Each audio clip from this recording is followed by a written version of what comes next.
ये कहानी है प्रोफेसर नाम के एक बंदे की जो अपने कुछ खास चुने हुए लोगों के साथ मिलकर स्पेन के रॉयल मिंट को लूटना चाहता है।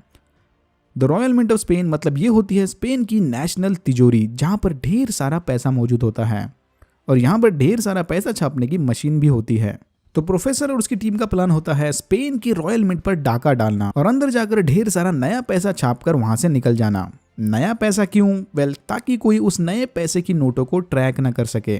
प्रोफेसर और उसकी स्पेशल टीम फिर साथ मिलकर महीनों तक बैठकर स्पेन की इस सबसे बड़ी चोरी की प्लानिंग शुरू कर देते हैं। प्रोफेसर ने इस चोरी को बहुत ही दिमाग लगाकर और काफी डीप में जाकर प्लान किया होता है। इस चोरी को स्मूथली अंजाम देना है तो सारे टीम मेंबर्स को कुछ स्पेशल रूल्स फॉलो करने होंगे। पहला और सबसे इंपॉर्टेंट रूल, कोई अपना असली नाम यूज नहीं करेगा। सारे टीम मेंबर्स के पास उनके स्पेशल कोड नेम्स होते हैं जो होते हैं दुनिया भर के कुछ पॉपुलर सिटीज के नाम। For example Tokyo, Rio, Berlin, Helsinki and more. बचे हुए रूल्स में शामिल है आपस में कोई रोमांटिक रिलेशनशिप ना रखना और बिना खून खराबा किए इस चोरी को स्मूथली अंजाम देना। प्लान के मुताबिक प्रोफेसर की team the Royal Mint of Spain में घुस जाती है और अंदर मौजूद लोगों को बंदी बनाकर उस पर कब्जा कर लेती है। प्रोफेसर बाहर ही अपना खुफिया अड्डे पर बैठकर इन सब पर नजर रखे होता है। प्रोफेसर और उसकी टीम एक दूसरे से स्पेशल लैंडलाइन फोन कनेक्शन के थ्रू बात कर रहे होते हैं ताकि कोई इनके कम्युनिकेशन को इंटरसेप्ट ना कर सके। अंदर जाकर प्रोफेसर की टीम रेड कलर के स्पेशल एप्रॉन और मास्क पहन लेती है और वहां मौजूद लोगों को भी जबरदस्ती ये यूनिफॉर्म पहनने पर मजबूर कर देती है ताकि अगर कुछ उल्टा सीधा हो भी जाए तो भी इसकी मदद से उन्हें भागने में आसानी होगी। अंदर प्रोफेसर की टीम का मेन सुपरवाइजर होता है बर्लिन, जो वहां खड़े सबको अपने अगले ऑर्डर्स दे रहा होता है और बाहर पुलिस इंस्पेक्टर रकायल और उसकी टीम ने रॉयल मिंट को चारों तरफ से घेर लिया होता है। शुरू में प्लान के मुताबिक सब सही चल रहा होता है। ये लोग पुलिस को दिखाते हैं कि ये सिर्फ यहाँ पर पैसा लूटकर भागने आए हैं। थोड़ा सा पैसा उठाकर ये लोग भागने का नाटक भी करते हैं और जाकर हवा में गोलियां चलाते हैं, बट फिर पुलिस फायर बैक करती है जिसमें रियो घायल हो जाता है। इसी दौरान प्रोफेसर जाकर इंस्पेक्टर रकायल से मिलता है और उसे अपना नाम साल्वा बताता है। साल्वा और इंस्पेक्टर रकायल के बीच धीरे धीरे नजदीकियां बढ़ने लगती हैं। अंदर मौजूद कैदियों में से एक होती है यूके एम्बेसडर की बेटी एलिसन पार्कर। पुलिस को लगता है कि शायद प्रोफेसर और उसकी टीम को अंदर मौजूद इस हाई प्रोफाइल पर्सन के बारे में पता नहीं है, बट ऑफ कोर्स उन्हें यह सब पता होता है। प्रोफेसर ने जानबूझकर इस दिन को डकैती के लिए चुना था ताकि ये एलिसन पार्कर को अपना बंदी बना सके। प्रोफेसर फिर एलिसन पार्कर की मदद से सबको बताता है कि पुलिस ने अगर अंदर आने की कोशिश की तो वो सारे हॉस्टेजेस को एक एक करके मार देगा। पुलिस अब जान जाती है कि ये कोई आम डकैती नहीं है, इन लोगों ने इसे काफी सोच समझकर प्लान किया है। अंदर प्रोफेसर की टीम हर घंटे 8 मिलियन यूरोस के एवरेज से लगातार पैसा छाप रही होती है और बाहर इंस्पेक्टर रकायल और उसकी टीम अपनी आगे की प्लानिंग शुरू कर देती है। रॉयल मिंट के अंदर मौजूद कैदियों ने प्रोफेसर और उसकी टीम के नाक में दम कर रखा होता है। एलिसन फिर छुपके से अपना फोन यूज करने की कोशिश करती है, बट तभी रियो जाके उसे रोक लेता है। बट पुलिस उस फोन के फ्रंट कैमरे की मदद से रियो की शक्ल देख लेते हैं। फिर हमें पता चलता है कि रॉयल मिंट के डायरेक्टर आर्टूरो और उसकी एक एम्प्लॉय मोनिका के बीच अफेयर चल रहा होता है और मोनिका प्रेग्नेंट है। मुझे लगता है कि आर्टूरो इस सीरीज का सबसे अनोइंग कैरेक्टर है। आर्टूरो फिर मोनिका की मदद से पुलिस को कांटेक्ट करने का प्लान बनाता है। ये मोनिका को बोलता है कि मेरे ऑफिस में मेरा एक सेकेंडरी मोबाइल फोन है जिसके बारे में ये लोग नहीं जानते, तो किसी तरह जाकर वो फोन लेकर आ जा और मैं उसकी मदद से पुलिस को कांटेक्ट करूंगा। मोनिका फोन लेने में तो कामयाब हो जाती है बट उसे साइलेंट करना भूल जाती है, जिसकी वजह से डेनवर और बर्लिन उसे रंगे हाथ पकड़ लेते हैं। बर्लिन फिर मोनिका को मारने का ऑर्डर देता है। डेनवर मोनिका को वहां से ले जाता है बट उसे मारने की बजाय उसके पैर पर गोली मारकर उसे छुपा देता है। पुलिस फिर रियो के चेहरे को स्कैन करके इन्फॉर्मेशन इकट्ठा करने लग जाती है और फिर इन्हें और हमें पता चलता है कि सीक्रेटली रियो और टोक्यो के बीच भी अफेयर चल रहा है। पुलिस ऑफ टोक्यो और रियो दोनों की आइडेंटिटी जान जाती है। इसके बाद प्रोफेसर इन दोनों को कॉल करके ये खुशखबरी सुना देता है।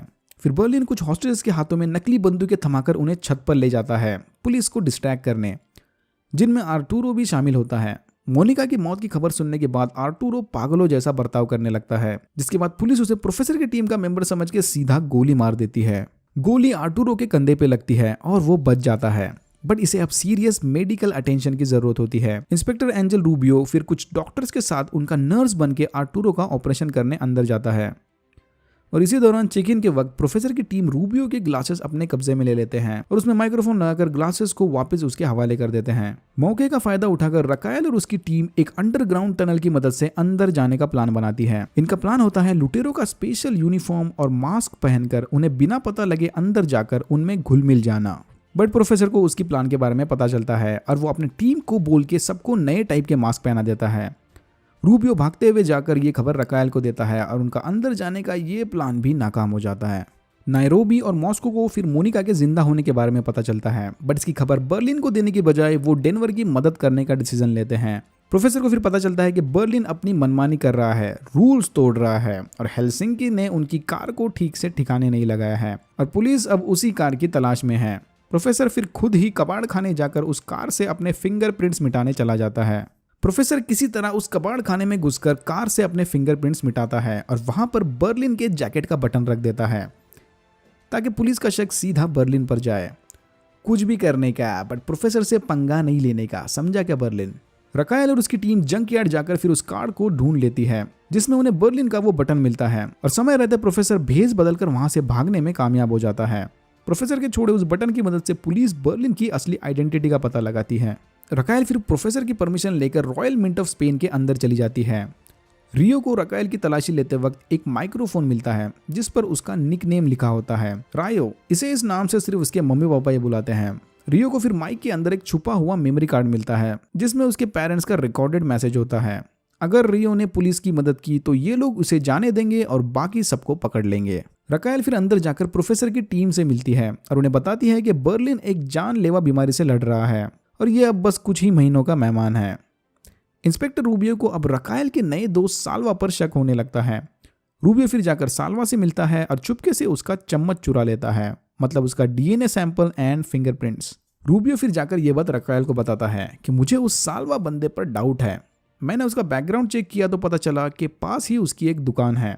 मुझे लगता है कि इस रॉबरी में उसका कुछ हाथ है। वो ऑलरेडी तो उससे मिलने एक बार अंदर आया था और उसे हम सबके चेहरे भी पता हैं।